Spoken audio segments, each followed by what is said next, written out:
So on this week's episode of Be More Super, the podcast, I am super excited. Literally, this show is my all-time favourite show. It really, really is. Superman and Lois has been, hitting amazing numbers in the US and in the UK. And we've got one of the stars. It's Jordan Elsass. Jordan, welcome to the show, sir. Thanks, Brian. Appreciate it. How you doing? Yes, do you know what? I'm doing absolutely fine. And you're having a well-deserved break in Texas, if I'm right in saying. Very true. Texas, True. I was in Texas, quite a few years ago. I went to Dallas, Fort Worth, went to a rodeo, which was quite enlightening, I've got to say. Really? First rodeo?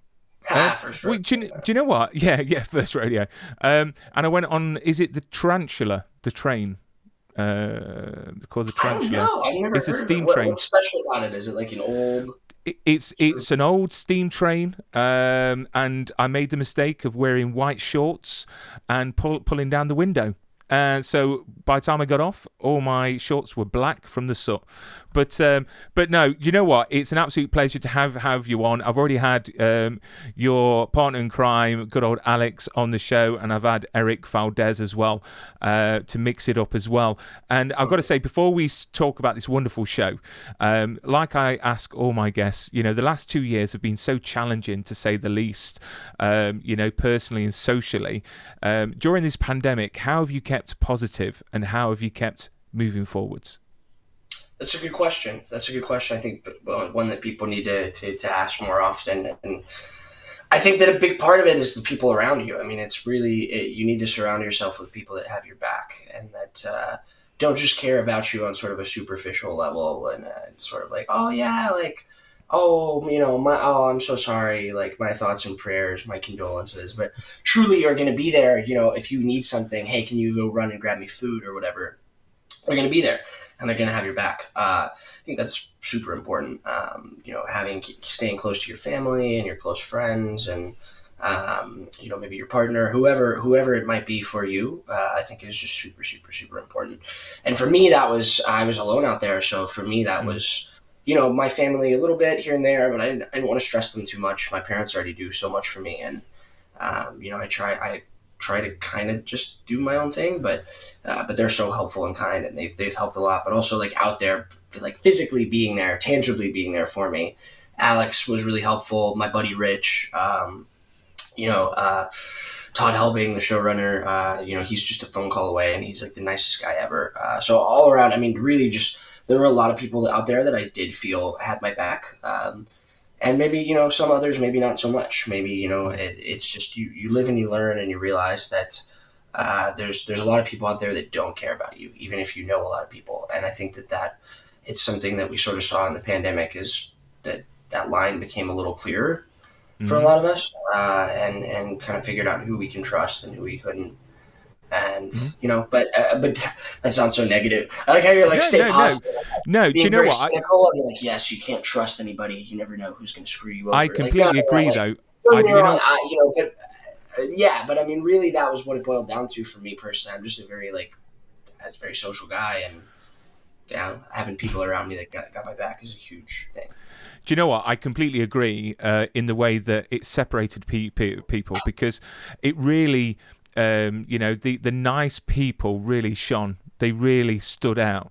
And then you sort of knew the people that are selfish, that wasn't bothered, that didn't care about other people. And, me personally, I mean, to tell you how much of a Superman fan I am, okay, I've got 2 daughters. One's 4 and one's 8. One's called Lois. And the other one is called Kara, after No way. Supergirl. And we've got a cat called Clark. So, and fully enough, my stepson is called Jordan. So there you go. I'm sort of getting the names in. So, but yeah. So let's talk about your career, because why acting? Why go down that route of a career that's so can be up and down, that can be unsecure at times. Why that route? I don't know. It was something to do. I don't know. Don't ask me. I don't know.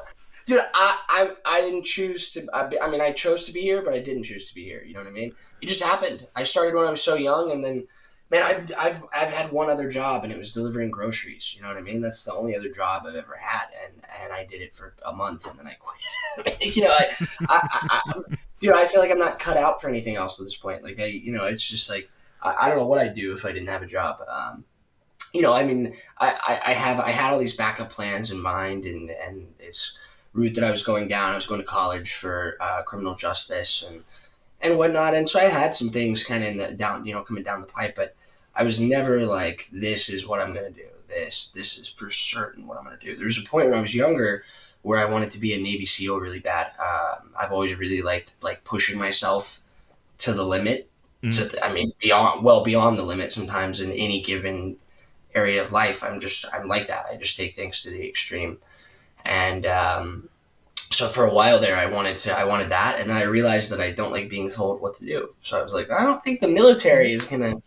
I don't think that's gonna work very well for that. I think that I would be shooting myself in the foot on that one. So then I kept acting, and I was like, you know what? Maybe I'll just play a Navy SEAL one day, and they can, There you go. Yeah, you can play a Navy SEAL, and you don't have to get hurt. And because they do a wonderful job. I've had quite a few Navy SEALs on the show that's turned to acting, which I think's awesome.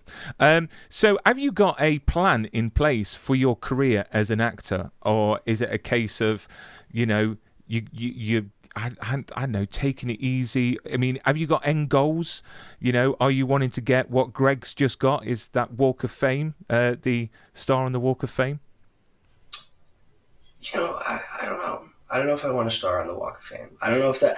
I just want to just keep doing it as long as I can. Like, I just hope that I have that when I choose to leave the game, I'll leave in a graceful way. And, I hope that it's a good time while I'm here. And I'll know when that time is to leave, and I'll be able to choose when I want to leave. And it won't be like from lack of getting a job. You know what I mean? Like, it won't be like, oh, Jordan Elsass, whatever happened to him, he fell off. Like, hopefully it'll just be like, oh no, like, I could keep acting, and maybe I've got some things on the horizon, but I'm kind of choosing to go a different route, or I choose to stay and continue, and that would be amazing as well. But I could see myself, bowing out one day. It's not like I want to do this forever. I just don't think, I there's so much that you can do in life, and I think it would be naive for anybody to think that they just want to do one thing because you think about it in terms of, like, say, music. Like, you have a set playlist of songs you listen to, and you love all of them, but how many, and you're discovering maybe on average a new song every couple of days, but how many songs are out there in the universe, in the world, that have been created that you don't know about, that you would absolutely love? Billions. So really, you've got to constantly be growing and pushing yourself and branching out and finding new things that you enjoy and love. And that's really, that's what life is all about, right? And doing that with the people you love. So, I just don't think, I love acting, and I would love to keep acting, but I don't know if, I don't really I'm not much of a planner, I just kind of but you know what? As long as you are enjoying what you're doing, I think that's the best job of all, because then it doesn't feel like a job. And you're obviously doing fantastic work, because the show is amazing. It really, really is. So let's talk about, right at the beginning, because we've got some tasty stuff to talk about with season 2. The internet blew up when Superman and Lois got announced. It really, really did. How did you find out about the opportunity? How did the role come about for you? So I remember, it's a little foggy for me because it was pre-pandemic, so it was well over 2 years ago, almost 3 years ago, which is, I don't even want to think about it. It's crazy. It's really crazy. A lot has changed since then. A lot has changed. But I remember it came down the pipe, and I got a call, and it wasn't one of those things that immediately, like, caught my attention. Like, it wasn't like, I auditioned for something recently. I don't want to give too much away because I signed so many NDAs. I can't really talk about it, but it was big. It was a blockbuster movie, would have been huge, would have been the lead. And I was like, oh my God, I want this so bad. Like, going to sleep even at night. Like, oh man, I get that call tomorrow. I get that. Please get that call. Of course, I never did, but I not even a callback, but like I was so excited, and this wasn't necessarily one of those things. Not because it wasn't exciting. It was more just like, first of all, I don't think I'm ever going to get it, even if I get an audition. It's initial audition. You don't think you're going to get it. You're not thinking that far ahead at all. You're just like, I'm going to do my best work on this. And that's literally all you can do. I mean, it's usually comes down to a look at that point. So I was kind of just, I dismissed it, and I did the initial audition. Then I got the call back, and they're like, we really like you, one more audition for a different character. And so initially there were fake names. So there's Ethan and Matthew, and I forget which was which, but it was Jordan and Jonathan. It was just these fake names that they were using pre-production. And so then they gave us the real names. They flew us out to LA. Alex had already booked the role, and so they had me screen test with him, screen test with Bitsy.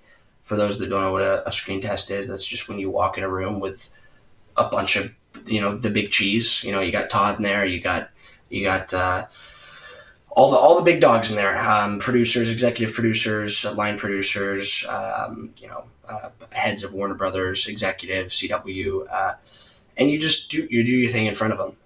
Sometimes in an auditorium, and I think there was a little bit of a even intimidation factor there on purpose, because they kind of want to see how you. It can be a very high pressure job, and so they want to see how you can deal with a lot of pressure. And so they, so for the final screen test, they put you in a completely dark auditorium. You can't see anyone's faces, and it's like 40 people in suits, and it's in the main CW building, and they just have all these lights on you, and you can't see anything. You're kind of blinded, and then you do a couple scenes, and then you leave, and nobody says a word to you until you either get the role or you don't. And that's what I remember about the audition process, and it was definitely the most intimidating audition process I've ever had, no question. Which makes sense. It's a lead role on a show. I mean, they want to they want to vet you as much as possible. So it was like a 4-day process in LA, just that part in LA. All in all, it was maybe 2 weeks. Wow. So not very long as far as it goes. Sometimes it takes months to finalize, to book a role. So. I mean, obviously, the project was quite secretive because I met Tyler just before it was announced, and I tried to get as much information out of him, but he wasn't saying anything. And Bitsy, I think she was heavily pregnant when I met her, and she's such an amazing person. But I mean, with NDAs, how secretive was it? And you being so young, and obviously back then you were younger. I mean, how hard is it not being able to tell your friends, people around you, about this potential show? Dude, when I was a kid, and kind of what I was going into earlier, I started acting when I was like 11, and when I was a kid, I was such a little obnoxious. I'd go around and, guys, I got this dish television commercial, and they're paying me $800 for it. You know what I mean? Running around being a little idiot, whatever, talking about money and talking about all the stuff that I like thought was like I was like, wow, this is cool. And it was just, it was just like kid stuff. It wasn't like I was actually like a terrible, materialistic human being. I don't think it was that. I think I was just a kid, just being kind of stupid. But now it's like, dude, it's never been that difficult for me to just keep it, just because it's like, it's my job. And so it's like, I don't know, like everybody at that point I'd been in Little Fires Everywhere. And that was almost in some ways just because of who was in it. It's, very, very A-list, very headline actors. So it was, even though it was a much smaller role, I was nothing in that show, right? But like, that was still huge. And so I think that was sort of like, all of my friends were kind of like, wow. So I'd already kind of gotten that reaction. So I didn't like, I wasn't necessarily craving that from my friends. And I don't think a lot of, sort of going into what I was saying about earlier, I don't think a lot of my friends would be that excited anyways. Like they'd be excited for me if they saw me excited, but I don't think they'd like they don't desire, they're not going to be like, wow, like that, oh my gosh, like they'd just be like, that's really cool, And who was the first person that you told that you had the part in Superman Lois? Other than my mom, because she was there with me, probably my dad. Probably called him. I remember when I booked Little Fires, I ran upstairs and I told my dad and I cried. I remember that's what I would always say about that one is that I would, and I don't actually, I remember I was right here. He was right here, and Mm. I ran upstairs, and but I don't remember Superman. I was in LA, and I don't.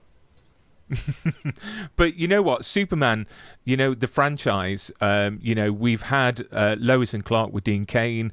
We had the awesome Smallville, and then for another Superman series, it's been decades. It really, really has since Lois and Clark. So when the show was announced, there was a lot of mixed feelings about it because people wanted it to be, I don't know, done in a good way. When you signed on, were you concerned about joining a cast with this sort of show, where it's got a lot of fandom behind it?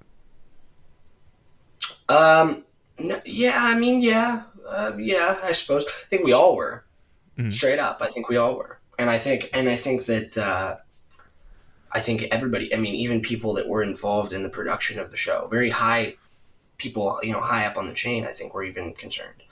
Just because there's a lot to the fans are very demanding, and there's a lot of like hype to live up to, and also like there's a way that previous Arrowverse shows have gone, and I think that we're going in a very opposite direction in a lot of ways. So I think that you're interested to see how the public is, how the audience is going to react to some of the choices we made, such as making this world, this universe, and making Earth Prime separate from other Earths on other Arrowverse shows, right? I think that that's something that a lot of people had questions about in the beginning. Oh, well, where's Supergirl, and what about this? Are you guys gonna have a crossover? Is this gonna happen? And and sort of then Tom was like, no, like this is not like this is separate. And yeah, I think that confused a lot of people and made some people actually upset. I think that people maybe wanted to see other characters from other Arrowverse shows on the show, or vice versa.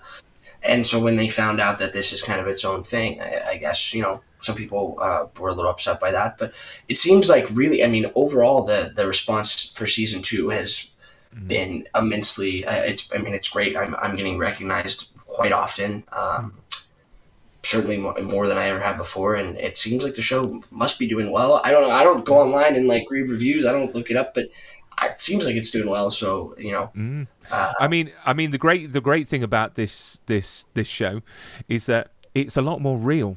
Do you know what the subjects that they explore, the storylines? It's very relatable, and yeah, I love what they're doing with it. The writers are just superb. They really are. I mean, I agree. hands down, and obviously everyone behind the camera is doing a great job. But talking about the fans, and you're saying that obviously, season 2 you've been recognised a bit more. I mean, what's been the most obscure message or obscure fan interaction that you've had? I mean, how are the fans with you? Do you get given loads of teddy bears, to take home? Yeah, I mean, I don't know. I'd say not really that everybody's nice. I mean, I don't know. I haven't had anybody like. Few times I was just like kind of walking down the street with headphones in, and like one time I had a guy like follow me for 5 blocks wanting to just talk, and I wasn't like he was being he wasn't being rude, he wasn't being like, he wasn't touching me, like he wasn't doing anything like bad. It was just more, it was kind of like, dude, I'm just trying to walk, but like I was just trying to listen to music and like get a nice walk in. And it was just sort of like when I'm walking, like how would he know this though? So it's not like, again, it's not like he was doing anything blatantly wrong, but it's like when I walk, that's sort of my alone, decompress time to process the day sort of time. And so I don't like, even when my mom calls me when I'm going for a walk or something, I get kind of pissed off. So I was like, I wasn't mad, but I was just kind of like, oh, like when is this guy gonna roll out? But other than that, I mean, one time I had a lady and her boyfriend or husband, and they'd been waiting outside my place for a while, and they like had pictures for me to sign, and I guess they figured out from my Instagram stories or something kind of the area I was in, and they were like, oh yeah, like we found Bitsy and we found Emmanuel, but we're just Wow. for Tyler, and like it's like, oh wow, that's Wow. Yeah. Yeah. Oh, bit awkward. Do you know what I mean? It must be scary at times, I suppose, being in the public eye and having these people recognize you. But I suppose the fans need to understand that you're just a person. Do you know what I mean? And you've got a job which is awesome. You get paid for doing amazing things. But this is the thing that I don't like is when you see videos of autograph hunters and you see a pile of them surrounding, stars and pushing pictures in their faces. I think Right. that side of things and the paparazzi, I just think, people, it's a job. You want to, I presume, go home, relax, chill out, zone out. Do you know what I mean? Play games. I would love if it was just really that way and it was really just a normal job and there was no, that would be amazing if there was no, it's not that I don't like interacting with fans and stuff. It's just, you're right. That is it's intimidating knowing that, there are so many eyes and, it's just, you feel judged sometimes and it's hard. It's really hard not to. You on paper, it doesn't sound like a big deal at all. It really doesn't. And I think that a lot of people even lust after it, that fame aspect of it. And of course, I've experienced a minuscule fraction of that compared to a lot of people that are like really in the public eye. But it's still, yeah. I mean, even at this level, it's still it's a thing, and it's still intimidating, and it's all very new to me, and yeah. But I suppose as long as you keep grounded and keep the way that you seem to be now, that would be awesome. Do you know what I mean? But I suppose fans out there need to respect you, and if you're going for a run or a walk and you've got your headphones in, don't follow him 5 blocks because that's just weird. But anyway, let's talk about some exciting news because Superman and Lois has been renewed twice now, which is buddy. Awesome. And it's shocking to see shows that aren't renewed that get cancelled, and it's heartbreaking. It really, really is. But why do you think, in your opinion, the show is getting renewed every year so far, twice? I mean, and how exciting is it to get that call to say we're on for the next season? Super exciting. But also, you know what though? I'll be real. I don't want to be presumptuous or cocky, but I think we all, just because of the nature of CW shows, a lot of people probably expected it. I mean, 3 seasons isn't super unheard of for a CW show, truthfully. But on the flip side, it's still very exciting because I'm hearing more than just the renewal of the next season. Hearing like, okay, the show is growing here. It's got a lot more following here, and there's a reason we're renewing it rather than just we're renewing it to renew it. There's which obviously there's always a reason, right? They wouldn't renew it if it wasn't doing something right, if it wasn't making money, if it wasn't building up the company in some form. But I think that no question that the show is doing quite well, and I think that's why we're seeing the renewal over and over. And I think I would definitely not be surprised if we see season 4, season 5. And it's super exciting. I mean, for me, it's a job, and people love the show, and I just hope that we can keep delivering even better and better. Because like in my opinion, season 2 was, I almost want to say, better than season 1. Like I liked season 2 so much, and I just think that it even topped something that was already incredible. And so I'm just excited to see where we go with season 3. I think that I know that people are enjoying season 2. They're going to enjoy the rest of season 2, and so I'm pumped to see what happens with season 3 because this whole season was a roller coaster. Last season was a roller coaster in the best way possible, and so I'm really pumped.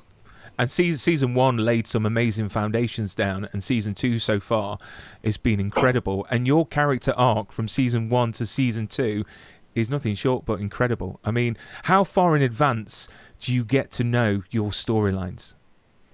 Sometimes pretty far in advance. I mean, so what happened with season 2 was sort of the showrunner, Todd, gave me a call and sort of gave me the breakdown of the season and what was going to happen. Not necessarily the ending of the season, but just kind of the broad strokes. Main villain, what the main villain's going to try to do, how I'm involved, or Jonathan, how Jonathan's involved, and his storyline, and what happens with him, what happens with the family, um, and so then yeah, I mean you go into it knowing how to kind of set that up for that rise and fall and climax, and all kinds of different little things that might happen with your character's arc. You sort of know how to go into it, and you sort of have a game plan that you have to kind of form on your own in your head. And you constantly do have to be thinking ahead of like, okay, well, how do I not just play this scene, but how do I play this scene to set it up for this scene, which is then going to set up for this scene, and there's some exposition here that's going to explain that later, and so there is a bit of a strategy to it. You do have to think that through. It's not crazily complicated or anything, but you do have to think that through a bit. And so sometimes you don't know what's going to happen until maybe you get the script for the next episode a few days before you start it, or a final revision of that. Sometimes we get revisions of scripts and episodes even when we're working in them or working on them. It's even in the midst of them. So you do have to be prepared for those last minute changes, and not to mention like you change something on the day. Sometimes Todd will be on set, or another one of the writers will be on set. I'll walk up and I'll be like, hey, can I change this? And sometimes they'll come up to me and they'll go, hey, can you change this? And so it's just that collaboration, and it's that willingness to change and learn and grow. And that's something that you don't see on some shows. I've heard of many shows where the actors have to say the lines verbatim, but like they have to truly be off book and off script, and they have to know their lines to a T. And that's not always the case with the show. They're very, especially with like, having younger people on the show, if we want to throw in a word that's maybe a bit more like, in one episode I said sus, which they let me say sus, and I thought that was really cool because that sounds like something that a 15-year-old kid would say now, and that's something that I say as a 20-year-old kid. So yeah, I mean, yeah, I think that was great that they left that in. But yeah, and sometimes. Sorry, I was going to say, because I've got a picture here, and again, the internet went absolutely crazy, because we could talk about this, because season 2 is being released, and what was it like finding out that you were going to get, as the Bizarro, Jonathan, you're going to get powers? How cool was that? Super cool. I had so much fun playing Bizarro John. It was a blast. Because obviously in season 1 we see that relationship with you and your brother, where he's getting all the powers, and you were trying to be the model son and try and be this jock and everything like that. So we all hoped for you to get something somehow, but in this way I think it's fantastic. It really was. I mean, what was it like, doing all the action, actually beating up Superman and being horrible compared to the normal Jonathan? Again, it was a blast. I think that was my favorite by far. And, that's funny because just a minute ago I was saying, oh, season two it's so good. It topped season 1. Did it top season 1, or are they both really good? And I just like season 2 better because I get to be a bad guy. That's probably what it boils down to. But it was just a blast, and even more of a blast for me than the action stuff. And that's actually all a bit tedious, if I'm being honest. To me personally, I don't enjoy even like fight scenes and stuff, because of the fact that we have to break it up so much and do it piece by piece by piece by piece, literally down to like, okay, you're gonna do this and bring your right hand in here and then cross his face and then slightly twist it, and then you're gonna come back and then we cut, and or oh, you gotta like literally like lie on the ground and then go and like pretend you get knocked out and cut. Okay, we'll do that 4 more times and then we'll move on and get that from the other side. And it's like these tiny little snippets, and you don't really get to act. And I love acting. So, I mean, to me, that's like a lot less fun. Or like being up on the wires, flying, like kind of uncomfortable. I'm not going to lie. Super, super uncomfortable, actually. And a real pain in the butt when you do it for hours on end. So I can't even imagine poor Tyler. I know he has a hard time with that, and he does not enjoy it. But, it's again, it comes with the job. There are parts of every job that maybe aren't super fun, but it's still fun because you know what it's going to look like at the final product. But for me, the best part was the long scenes with Tyler and being Mm, able to totally play something so different than mm, regular Jonathan. Not even different in the way of like he's different at his core as a person. I actually think he's kind of similar to Jonathan. I just think that because of the way he was raised and the environment he's in, his sort of personality manifested very differently, and so he ended up being a bad guy. But I think that him and John are actually quite alike, and I think they really aren't as different as they seem.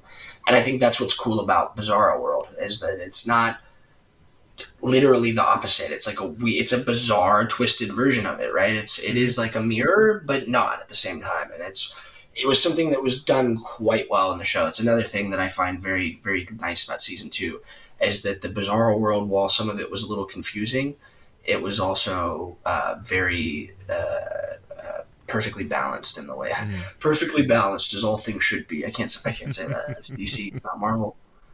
Mm. But do you know what? I just liked, how you've developed your character. I mean, what is the best thing about playing Jonathan? Because when you're saying that you prefer the acting over the action, you have some amazing scenes with Tyler and Bitsy. I mean, have you got a favourite scene? Have you got a favourite moment of the season so far? There's one scene where I'm in the DOD in episode 10, 210, where I go, and it's the scene where I punched General Lane as Bizarro Jonathan, smack him, and I'm like, disappear if you're not with us, then disappear.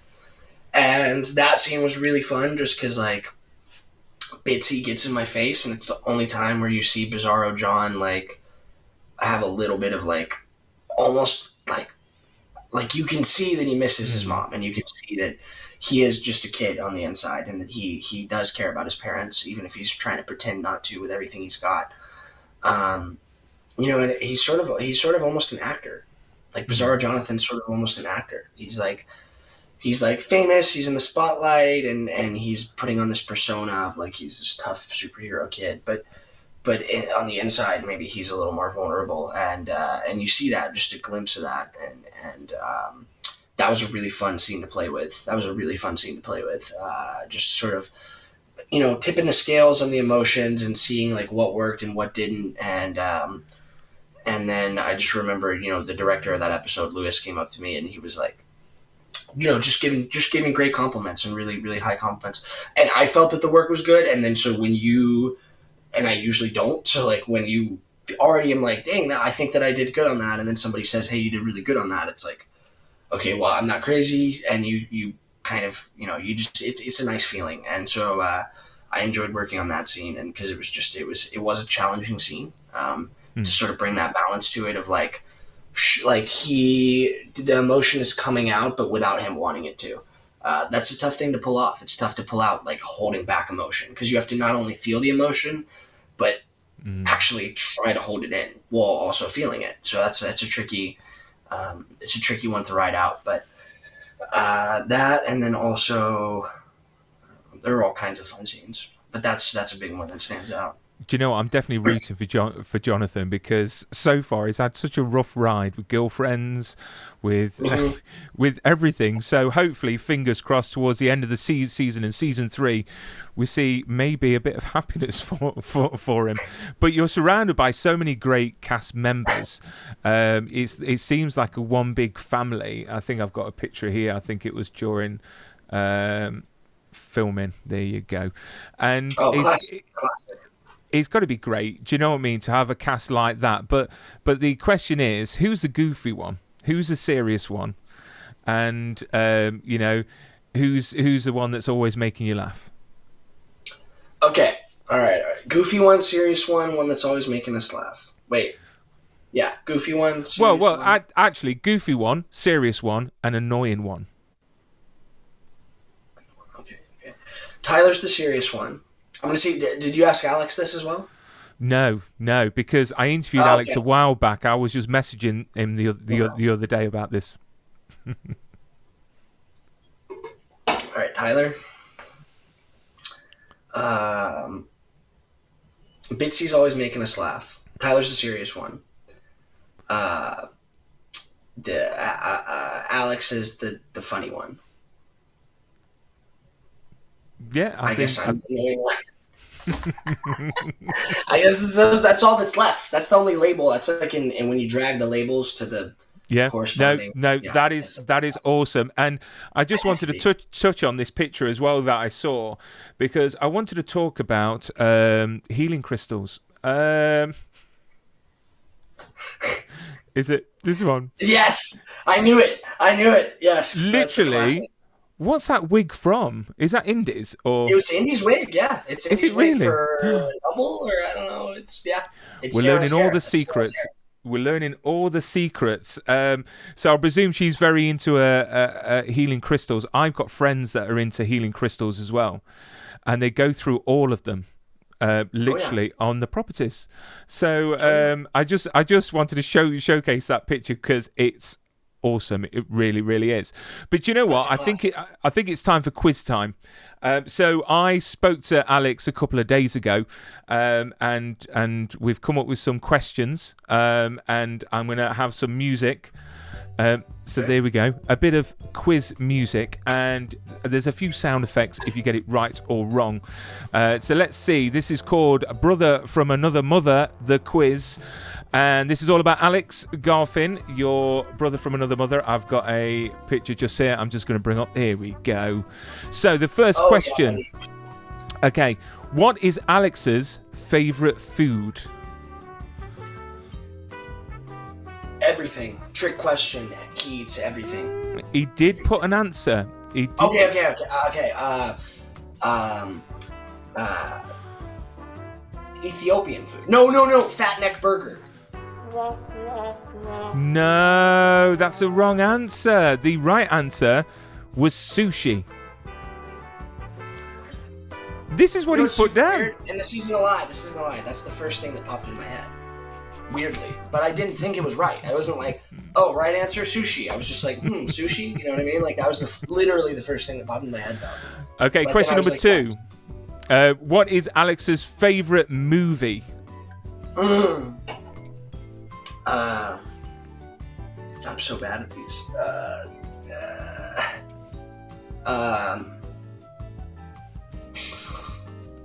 don't know. I have no idea. I'm gonna be so mad when I hear it. Oh, this is hear it. okay. The answer is The Graduate. Oh, what? I never would have got that. Okay, so I think you'll get the next one. Name Alex's favourite band. Oh, the Beatles. Yes, well done. 1 out of 3 so far. Next question. Question number 4. What annoys Alex the most? Fake people, people talking about political stuff. I don't know. No, the answer he gave was Jordan Elsass. And this is what he's actually put, so it's not me. So, and then question number 5. Who's Alex's? We know who yours is. Who's Alex's celebrity crush? I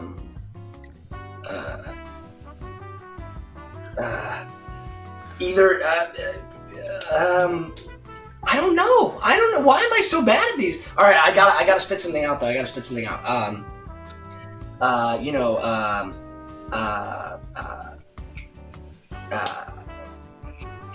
George Clooney. No. Do you know what the answer was? Jordan Elsass. That's what he said. And do you know what? We know who yours is. She may have starred in a Bond movie recently. See, that could be your acting goal, is to end up married, to her. You could be the younger man. There you go. It could work. It could work. Right, so we've got one more question, and you've got to listen very carefully because Alex has put this on, and I'm not sure what it means. So, if a quirked up white boy busts it down sexual style, is he necessarily goated with the sauce? Well, I don't know, Carl. I don't necessarily think that he's goated with the sauce. They say he's goated with the sauce, but I don't necessarily think that he's goated with the sauce. That's all I'll say to that. There we go. There we go. I'm sure. I'm sure Alex will see it and understand completely. And so, well done on that quiz. Sort of. Maybe you need to brush up a bit. Yeah, spend a bit more time with him.